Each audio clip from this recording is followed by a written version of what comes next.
పెద్దవారి దగ్గర ఆశీర్వాదం తీసుకుంటాం కంటే జన్మలో ఇంకేం అవసరం ఉంటుంది. ఏమ్మా తెలుసా ఆయన?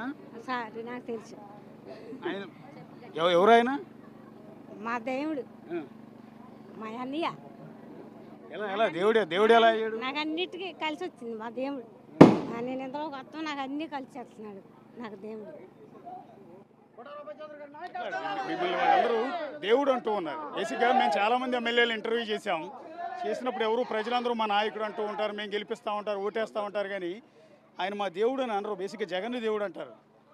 అలానే ఏం కాదన్నా, దేవుడు ఏమీ లేదు. వాళ్ళకి ఎప్పుడు కష్టం ఉన్నా కూడా మేము నిలబడుతూ ఉంటాం. నేనని కాదు, ఈరోజు మా నాయకులు కార్యకర్తలు ఎవరికి ఏ కష్టం వచ్చినా కూడా వాళ్ళతో పాటు మమేకమై పనిచేస్తూ ఉంటారు. అదే మేము నేర్చుకున్నటువంటిది.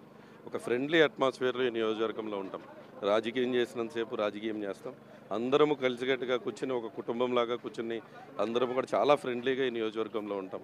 మా సర్పంచులు కానీ ఎంపీటీసీలు కానీ ఈరోజు ఎంత పదవిలో ఉన్నా ఎంపీపీలు కానీ జడ్పీటీసీలు కానీ అందరం ఒక కుటుంబంలాగా మేమందరం కలిస్తే ఒక కుటుంబం కూర్చుని ఎలా కబుర్లు చెప్పుకుంటాం అంత స్వేచ్ఛగా స్వచ్ఛంగా అందరము కష్టపడతాం. అదేవిధంగా కబుర్లు కూడా చెప్తూ ఉంటాం. కాబట్టి అందరూ కూడా అదే ఆప్యాయత ప్రజల్లో కూడా చూస్తూ ఉన్నాం. మేము ఏ గ్రామం వెళ్ళినా వాళ్ళు ఇప్పుడు ఈరోజు నేను పాదయాత్ర చేస్తూ ఏ గ్రామంలో రాత్రి 9-9:30కి ఎక్కడికి వెళ్తే అక్కడ నిద్రపోతాను.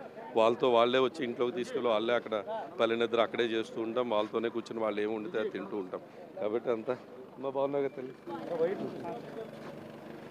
కాబట్టి అది ప్రజలు మాకు ఇచ్చినటువంటి ఆస్తి నియోజకవర్గంలో. ఎందుకంటే గతంలో ఈ దెందులూరు అనేది రాంగ్ రీజన్స్లో ఎప్పుడు పోర్ట్రే అయి ఉండేది. ఈరోజు నిజమైన అభివృద్ధి సంక్షేమం వాళ్ళు చూస్తూ ఉన్నారు. కాబట్టి వాళ్ళందరూ కూడా ఈరోజు ఒక ప్రశాంతమైన వాతావరణాన్ని చూస్తున్నారు. అదేవిధంగా అభివృద్ధి విషయంలో కూడా అన్ని రకాలుగా ముందుకు తీసుకెళ్ళడంతో వాళ్ళు హ్యాపీగా ఉన్నారు.